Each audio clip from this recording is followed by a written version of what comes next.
ہم کس طرف لوٹ رہے ہیں. نمازوں کی کوئی فکر نہیں ہے، بس دنیا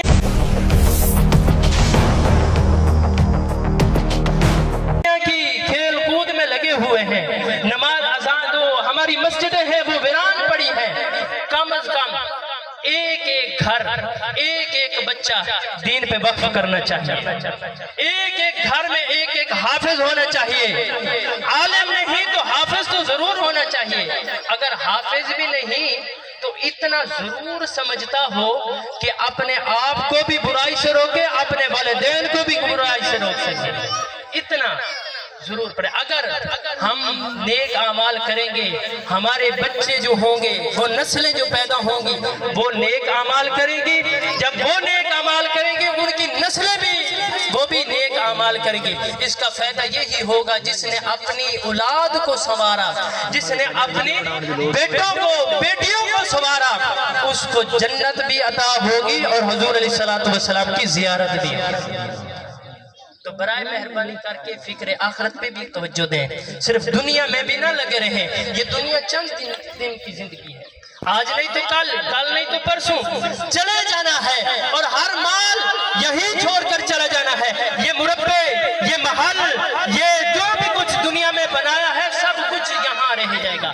بلکہ یہاں تک کہ بچے قیامت کے دن والدین کے گربان کو پکڑیں گے اور کہیں گے کہ دنیا میں رہ کر مجھے نیکی کی دعوت نہیں دی تھی، نماز کے بارے میں حکم نہیں دیا تھا. جب میں نے مجھے یہ تو سکھایا ہے دنیا اس طرح سکھائی جاتی ہے، کمائی جاتی ہے، لیکن نماز کے بارے میں تو نے مجھ پر کوئی سختی نہیں کی ہے، دین کے بارے میں کوئی مجھے سختی نہیں کی ہے.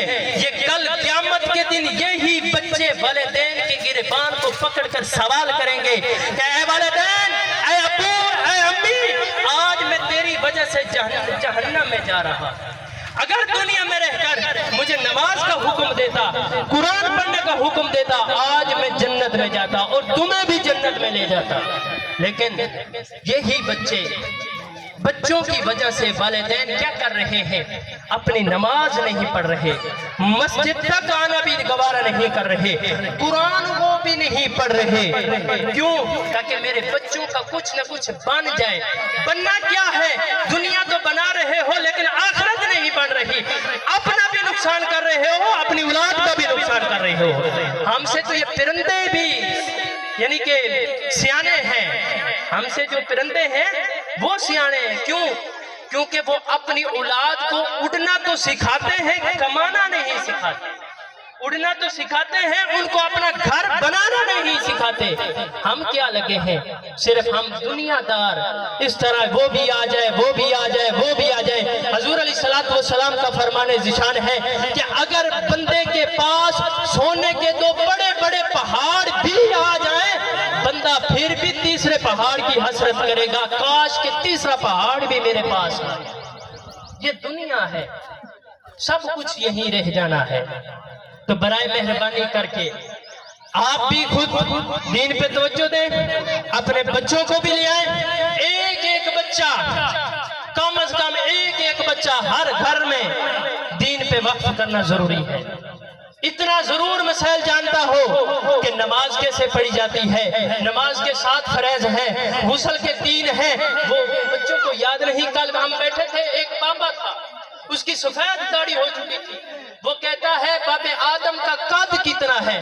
میں نے کہا باب آدم کے قد کو چھوڑو، کہیں اس کو کپڑے لے کر دینے ہیں، کہیں اس کو کپڑے لے کر دینے ہیں.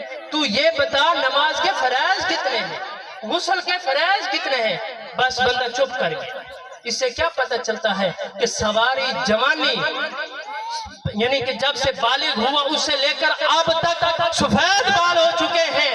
اس نے کیا کیا؟ اس نے نمازیں پڑھی. اگر نماز پڑھی ہے تو اس کے فرائض کتنے ہیں وہ جانتا ہی نہیں ہے. جس طرح وضو کے 4 فرائض ہیں، اس میں کمی ہو جائے تو ہمارا وضو نہیں ہوتا. غسل میں 3 فرض ہیں، اگر اس میں کمی ہو جائے ہمارا غسل نہیں ہوتا. اسی طرح جب ہم نماز پڑھیں گے تو اگر نماز میں جو 7 فرائض ہیں وہ چھوٹ جائیں تو کیا ہماری نماز ہوگی؟ نہیں نماز ہوگی. اس پہ توجہ دینی ہوگی اور اس پہ توجہ دینی ہوگی. اور وہ کیا ہے؟ نماز کے ساتھ فرائض. آج علماء ہمیں شانیں تو بیان کرتے ہیں، لیکن جو اصطلاح ہے، جو جس کے لیے ہم وقف کیے گئے ہیں، جس کے لیے ہم آئے ہیں، وہ ہم اصل جو مقصد ہے وہ ہم بھول چکے. اگر آج ہمیں علماء یہ بتاتے ہیں کہ نماز